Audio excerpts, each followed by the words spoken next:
Now, this was a year when India avenged the tragic terror attack with a deadly military assault on Pakistan that left most of its air bases in complete ruins. In Pahalgam, 26 Indians were killed, 25 of whom were butchered for being a Hindu. It was a genocide, and India responded to it in the strongest terms. It launched Operation Sindoor, avenged the Pahalgam terror attack. 2025 was a year when India set a new doctrine, drew a red line, declared that any act of terror is an act of war.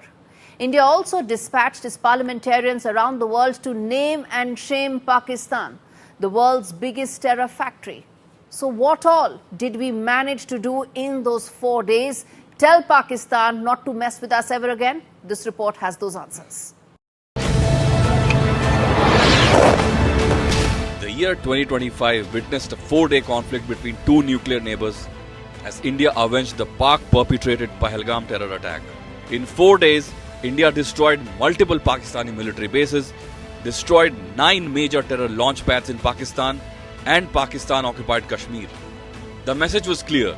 India established its air superiority over Pakistan and crippled its air assets and ended the war after its military objectives were achieved. India's bold and precise attacks restored the rightful place of offensive air action in the national consciousness. Our robust air defense architecture and offensive employment of long-range surface-to-air missile systems limited the adversary's freedom to operate and ensured safety of our vital assets. जब Pakistan air force ने हमारे airfields और logistic installations में 9 और 10 मई की रात को लगातार हमले किए, वो इस मजबूत एयर डिफेंस ग्रिड के सामने विफल हो गए. But it didn't end there. India launched a global outreach campaign to name and shame Pakistan, the fountainhead of global terror. India sent 7 delegations comprising of 50 parliamentarians to 33 countries.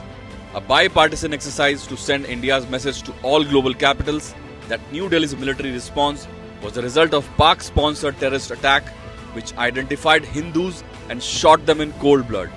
The global campaign aimed to isolate Pakistan at all avenues, from FATF to the UN, and ensure Pakistan's terror financing lines are completely choked.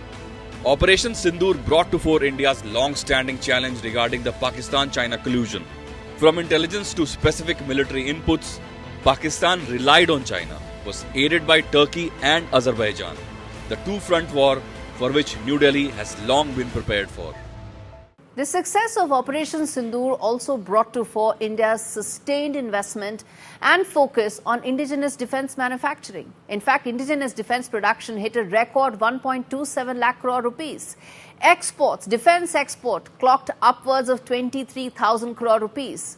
Well, nothing tells this better than the export of the BrahMos missile to Philippines, Vietnam, Indonesia, and 2026 looks at bringing all those countries a lot more from India.